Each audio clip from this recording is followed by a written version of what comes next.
تو آپ سب کچھ جانتے ہیں۔ کربلا کا پہلا اصول یہ ہے کہ ذلت کی زندگی سے عزت کی موت بہتر، یہ پہلا نعرہ تھا جو حسین نے دنیا کو دیا، اور اس نعرے نے تخت شاہی کو ہلا دیا۔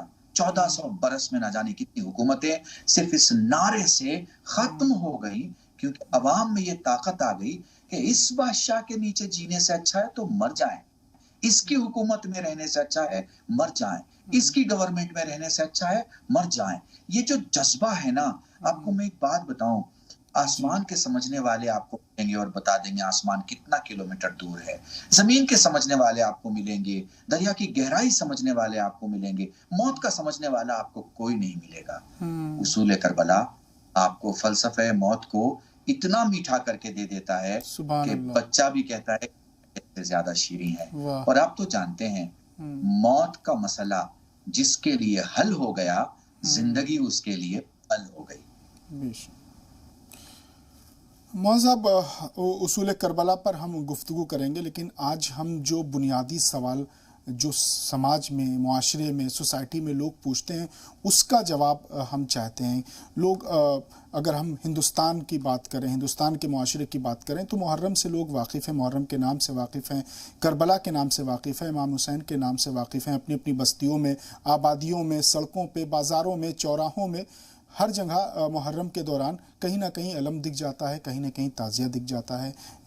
شیعہ، سنی، ہندو، الگ الگ طبقے کے لوگ امام حسین علیہ السلام کا الگ الگ بستیوں میں تعزیہ رکھتے ہیں۔ لیکن میں یہ آپ سے جاننا چاہتا ہوں، آپ سے سمجھنا چاہتا ہوں، اور آپ ناظرین کو سمجھائیے کہ محرم ہے کیا، کیوں منایا جاتا ہے، اس کے پیچھے کا مقصد کیا ہے؟ دیکھیے، مسلمانوں میں دو قسم کے طبقے ہیں، میں 71، 72، 73 فرقوں کا نام لوں گا اور ان کی سوچ بتاؤں گا تو بہت لمبا ہو جائے گا، مگر میں بہت شارٹ کر کے، مسلمانوں میں دو طبقے، ایک طبقہ امام کو بادشاہ مانتا ہے اور ایک طبقہ بادشاہ کو امام مانتا ہے۔ ان دو طبقوں میں ہمیشہ سے سوچ کی ایک دیوار رہی ہے، چیز کو الگ الگ طریقے سے بیان کیا ہے، سمجھا ہے، سمجھایا ہے، مگر ایک بات طے ہے کہ اگر ایک بات محمد کی نسل بول رہی ہو صلی اللہ علیہ وآلہ وسلم، ایک بات علی کا بیٹا بول رہا ہو، ایک بات فاطمہ کی اولاد بول رہی ہو، وہ زیادہ سچ ہوگی یا وہ جو پہلے مسلمان نہ تھا پھر مسلمان ہوا، پھر اس نے کچھ سیکھا، پھر ان کے ساتھ رہ کے کچھ جانا، وہ زیادہ جانے گا۔ سمپل سی بات ہے، جو زیادہ رسول کے ساتھ رہا وہی بتا سکتا ہے کہ رسول کیا کہہ رہے ہیں اور ان کے کہنے کا کیا مطلب ہے۔ اب آپ نے سوال کیا کہ محرم کیا ہے، تو وہ طبقہ جو بادشاہ کو امام مانتا ہے وہ محرم کو نیا سال مانتا ہے، وہ محرم کو بس روزہ رکھنے کی اور عبادت کرنے کی جگہ مانتا ہے اور مدت مانتا ہے۔ مگر جو طبقہ امام کو بادشاہ مانتا ہے، جیسے خواجہ معین الدین چشتی جو فرماتے ہیں شاست حسین بادشاہ حسین، بادشاہ جو مانتا ہے حسین کو اور جو حسین کو امام مانتا ہے، وہ محرم کو سال کی شروعات نہیں مانتا، بلکہ وہ محرم کو امام حسین کے کربلا آمد سے جوڑ کے دیکھتا ہے۔ اور یہ کربلا میں امام حسین کا 2 محرم کو آگمن ہوا ہے، وہ 2 محرم وارد کربلا ہوئے ہیں، اور اس 2 تاریخ سے لے کے 10 تاریخ ایک انسان پر اتنا ظلم ہو ہی نہیں سکتا جتنا حسین پر گزر گیا۔ بے شک کسی کا ایک بچہ دنیا سے جاتا ہے، ایک بھتیجا دنیا سے جاتا ہے، ایک بھانجا دنیا سے جاتا ہے، اور وہ 10 سال کے درمیان جاتا ہے تو وہ ٹوٹ جاتا ہے۔ یہاں 10 سال نہیں ہے، یہاں 1 سال نہیں ہے، یہاں 1 مہینہ نہیں ہے، یہاں 1 دن بھی پورا نہیں ہے۔ یہاں صبح عاشور سے عصر عاشور یعنی چند گھنٹوں کے اندر ایک چچا ہے جس کے بھتیجے مار دیے گئے، وہی ماموں ہے جس کے بھانجے مار دیے گئے، وہی باپ ہے جس کے بیٹے مار دیے گئے. عباس میرے میں طاقت نہیں ہے، اندر سے میرا گلا جو ہے وہ بھرا جا رہا ہے، میں گریہ روک نہیں پا رہا ہوں اپنا. میں بہت کم الفاظ میں آپ کو بتا رہا ہوں، سخت ترین انسان، مردود ترین انسان وہ ہوگا جسے محرم میں نیا سال دکھتا ہو، حسین کی شہادت نہ دکھتی ہو، اسلامی کیلنڈر کی شروعات دکھتی ہو، محمد کی نسل میں سب سے امپورٹنٹ آدمی پنجتن کی آخری کڑی حسین کا قتل نہ دکھتا ہو، حسین کی شہادت نہ دکھتی ہو. مجھے افسوس ہے ایسے لا الہ الا اللہ کہنے والوں کو پر کہ جنہیں کربلا کا مقتل نہ دکھتا ہو، تڑپتی لاش نہ دکھتی ہو. ماتھر جیسے شاعر نے یہی سب تو دیکھا کہ انہوں نے اپنے انداز میں بیان کیا کہ ہندو ہیں مگر قاتل شبیر نہیں ہیں. تو آپ انداز لگائیے کہ کس طرح کا ماحول اس وقت ہوگا، کیا حالات اس وقت ہوں گے.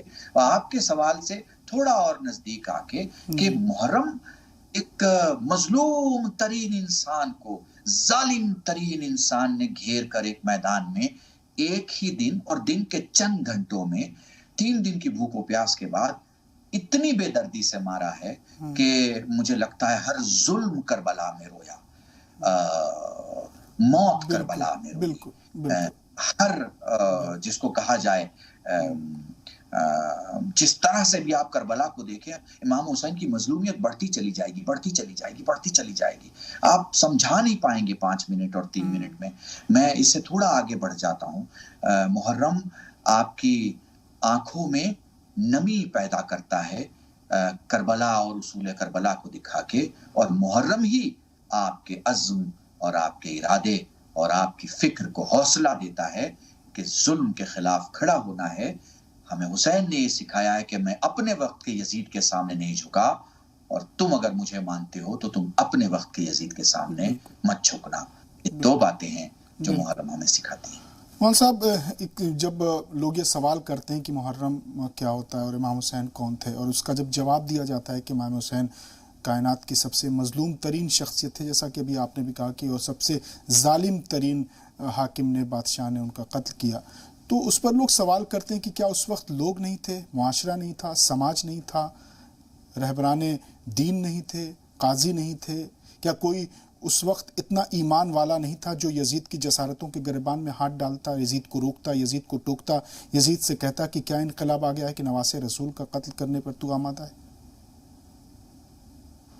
عباس، بہت اچھا سوال آپ نے کیا ہے، اور میں اپنے دیکھنے والوں میں، وہ چاہے کسی بھی مکتب فکر سے ہو، کسی بھی مکتب فکر سے، میں تو ہماری جو سنی بھائی اور سنی بہنیں دیکھ رہی ہیں، ہمارے جو ہندو بھائی ہندو بہنیں دیکھ رہی ہیں، ہمارے جو دوسرے قوم کے لوگ دیکھ رہے ہیں، میں تو ایک سیدھا سمپل سا سوال رکھنا چاہتا ہوں اور آپ سے پوچھنا چاہتا ہوں. آپ بتائیے کہ آپ کس کے نانا کا کلمہ پڑھتے ہیں؟ کسی اور کے نانا کا، حسین کے نانا کا؟ آپ محشر میں جب جائیں گے تو یہ بتائیے کہ جنت کی امید ہے کہ نہیں؟ اور اگر جنت کی امید تو کیا رسول کا یہ قول یاد نہیں ہے کہ الحسن والحسین سید شباب اہل الجنہ، کہ میرے حسن اور حسین جوانان جنت کے سردار ہیں؟ تو آپ جس فوج میں سپاہی کی حیثیت سے جائیں گے، اس کا سردار حسین ہے، تو ایسا کیسے ممکن ہے کہ آپ سپاہی بننے کی خواہش کریں اور آپ سردار سے دور رہیں؟ ایسا ممکن ہے کیا؟ ایسا ممکن نہیں ہے، نہیں ہو سکتا ہے. اب آپ کا سوال کہ کیسا زمانہ ہو گیا تھا؟ ہاں، جب شکم حرام سے جائے تو سچائی کانوں تک تو آتی ہے، قلب تک نہیں جاتی. جب نسلیں خراب ہو جائیں تو نام تو سنے جاتے ہیں، کام نہیں ہوتے. جب طہارتیں اپنا مقام چھوڑ دیں اور نجاستیں ان کی جگہ لے لیں تو پھر یہ ہوتا ہے کہ یزید جیسوں کی بات پر 317 علماء نے سائن کیا ہے، سگنیچر. یہ فتوے آج سے نہیں ہیں، یہ تو کیا بتاؤں آپ کو، یہ علمی دماغی خارش اس وقت بھی تھی کہ بس بادشاہ نے کہا اور بس اس کے حکم کے مطابق شریعت سجا کے پیش کر. آپ اس جملے کو سمجھیے گا. بادشاہ کی خواہش ہوئی اور اس وقت کے درباری مولویوں نے شریعت سجا کے پیش کر دی. حسین نے اسی کے خلاف تو آواز اٹھائی تھی. اگر اس وقت کے مفتیوں کے باپ کی شریعت ہوتی تو ان کا فتویٰ چلتا، مگر شریعت تو حسین کے نانا کی تھی، شریعت تو حسین کے رسول خدا کی تھی. شریعت تو اس کی تھی جس نے کہا تھا حسین مندی وانا من الحسین، میں حسین سے ہوں اور میرا حسین مجھ سے ہے. تو اس شریعت کے لیے حسین باہر آئے. اور ایک عجیب سی بات ہے، میں مجلس میں یہ جملہ کہتا ہوں، شاید عباس صاحب کو بھی اچھا لگے، کہ جب انسان قربانی دے لیتا ہے نا، آپ کو حسین کا عزم اور حسین کی طاقت دیکھنی ہے نا، تو آپ 2 محرم اور 3 محرم کو نہیں سمجھ پائیں گے. حسین کی طاقت دیکھیں، 70 لاشیں حسین اٹھا چکے ہیں اور حسین تنہا کربلا میں کھڑے ہیں اور لاکھوں کی فوج ہے اور لوگوں نے گھیرا ہوا ہے. اور آپ کو تو پتا ہے نا کہ حسین پر یہ جو ظلم ہو رہا ہے وہ کیوں ہو رہا ہے. تو امام نے خطبہ دیا ہے اور پہلے کہا ہے کہ بھئی یہ جو گھوڑے کی ہنہناہٹ کی آواز ہے اسے بند کر دو. اور دشمن نے کہا کہ بھئی یہ ہمارے بس میں نہیں ہے، ہم اتنے ہزاروں گھوڑے کی ہنہنانے کی آواز بند نہیں کر سکتے. امام نے اشارہ کیا ہے اور وہ آوازیں بند ہو گئی اور اس کے بعد خطبہ دیا. میں یہاں پر ایک تقریر میں کہتا ہوں جو کہ میرے جوانوں کو بہت پسند ہے، کہ جب انسان ڈرا ہوا ہوتا ہے نا، خوف میں ہوتا ہے، تو اس کے لب کانپتے ہیں، اس کے الفاظ ٹوٹتے ہیں، اس کے لفظوں کی نشست و برخاست بکھرتی ہے، وہ بولنا کچھ اور چاہتا ہے اور بولتا کچھ اور ہے. حسین نے کربلا کے میدان میں اذان کے بعد گفتگو کی اور اپنے خطبے کے سارے الفاظ کو بخوبی انجام دے کے اور نماز پڑھی. یزید چاہتا تھا کہ حسین ڈر جائیں. حسین نے کلام کر کے دکھایا، دیکھ یزید، میں نہیں ڈرا، میں نے اپنی بات کہہ لی، میں نہیں ڈرا، میں نے اذان کہلوا دی، میں نہیں ڈرا، میں نماز کے لیے کھڑا ہو گیا، میں نہیں ڈرا، میں قیام میں ہوں، میں نہیں ڈرا، میں قعود میں ہوں، میں نہیں ڈرا، میں رکوع میں ہوں، میں نہیں ڈرا، میں نے سجدہ کر لیا، میں نہیں ڈرا. اور وہ جو آپ نے واقعہ سنا ہوگا عباس کی، جناب علی اصغر جو امام حسین کے سب چھوٹے بیٹے تھے، وہ جب آئے ہیں تو وہ مسکرائے ہیں. تو یہاں پر میں جوڑتا ہوں ان کی مسکراہٹ کو، کہ جب آپ کو کوئی دھمکی دے رہا ہو نا، آپ کو کوئی ڈرانا چاہتا ہو اور آپ مسکرا کے اسے دیکھتے ہیں، تو سامنے والا سمجھ جاتا ہے کہ اس نے میرے ڈر کو مذاق میں لے کے اسے اڑا دیا. بالکل میرے سارے خوف، میری حکومت، میرے دبدبے، میری پوری کوشش کو اس نے مسکرا کے اور ایک خاموش سا جواب دے دیا. تو وہ جو علی اصغر مسکرائے تھے نا، وہ مسکراہٹ بھی اس شام بیٹھے ہوئے لعین ابن لعین کی طرف تھی کہ یزید تو میرے باپ کو کیا ڈرائے گا اتنی فوج بھیج کے، تو علی اصغر کو نہیں ڈرا سکتا، تو علی اصغر کے باپ حسین کیا ڈرائے گا. سبحان اللہ، سبحان اللہ. مولانا صاحب ایک سوال اور بھی اٹھتا ہے، آپ نے جس طرح سے امام حسین السلام کی مظلومیت بیان کی اور جس طرح سے ان کی تحریک امام حسین علیہ السلام کی آج بھی زندہ ہے، کربلا آج بھی زندہ ہے، اور جو کربلا کے ماننے والے ان کی فکر اور تحریک دونوں کربلا سے ہی وابستہ ہے. ایک اور سوال اٹھتا ہے کہ امام حسین علیہ السلام کا قصور کیا تھا؟ یزید کیوں اتنا آمادہ تھا؟ یہ بڑا اچھا سوال آپ نے کیا ہے. آپ ہمارے جو تشیع ہے، شیعت ہے، وہاں تو آپ جانتے ہیں کہ ہم اس جملے کو اپنے عصمت مآب شخصیتوں کے نزدیک بھی نہیں جانے دیتے، چونکہ ہم تو مانتے ہیں کہ ہمارے ائمہ سے کبھی کوئی غلطی یا قصور یا گناہ نہیں ہوتا. لیکن یہ کہ ایک عام انسان کی حیثیت سے ہم ضرور جاننا چاہتے ہیں کہ آخر ایسا کیا امام حسین نے کیا تھا کہ یزید نے امام حسین کو قتل کرنے کا پلان کیا اور اس نے قتل کیا. دیکھیں، میں آپ کو بتاؤں، مجھے یاد آ رہا ہے میں شاید اپنا پہلا عشرہ پڑھنے کے لیے احمد آباد گیا تھا. اٹ واز ایئر 1987 اور احمد آباد ایک بڑا شہر ہے، بڑے علماء اور بڑے ذاکرین مجلس سے پڑھتے تھے. مجھے یاد ہے میں ایک مجلس میں بیٹھا ہوا تھا اور مولانا ذوالفقار شبلی صاحب جو ہیں وہ خطاب فرما رہے تھے اور انہوں نے ایک جملہ کہا، کیونکہ میں اس وقت نیشنل ٹیلی ویژن پہ بات کر رہا ہوں، اس لیے وہ ایک لفظ بھی آپ نے سنا ہو اور اس نے آپ کے ذہن کے دریچوں کو کھولا ہو، اسے جب آپ کسی دوسرے کے پاس بیان کریں تو اس کا ذکر ضرور کریں. حسینیت ہمیں یہی سکھاتی ہے، شمع سے شمع جلائی جائے تو شمع کی روشنی کبھی کم نہیں. بلکہ اس کا علاقہ بڑھتا چلا جاتا ہے. تو میں نے مولانا کی تقریر سے ایک جملہ جو مجھے بہت پسند اب تک کی زندگی میں ہمیشہ نقل کرتا ہوں. وہ فرما رہے تھے، اس وقت میں کافی ینگ تھا، تو وہ کہہ رہے تھے اس وقت کہ امام حسین نے اس وقت کی سیاست کے سارے داو پیچ کی بے خبون ادھیڑ دی اور ظالم کے چہرے سے نقاب کھینچ لیا، خود کھینچ لیا. یہ جو کربلا کی طرف امام حسین کا آنا ہے وہ کچھ یوں ہے کہ آپ دیکھیے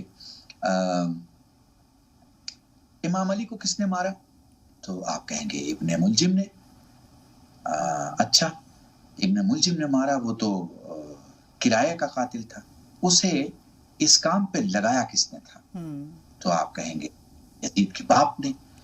تو مسئلہ یہاں حل ہو رہا ہے نا کہ یزید کے باپ نے قتل کا پلان کر کے اور ابن ملجم کے ذریعے مولا علی کو شہید کروایا. ٹھیک ہے، تو اب آپ جب مجلس پڑھتے ہیں، نوحہ پڑھتے ہیں، تو کیا کہتے ہیں؟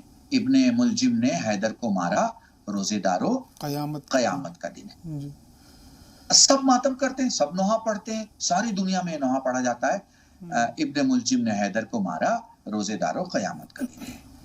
مگر صحیح جو قاتل تھا، جس نے قتل کیا تھا، وہ چھپ گیا، اور جو کرایہ کا قاتل تھا وہ سامنے آ گیا.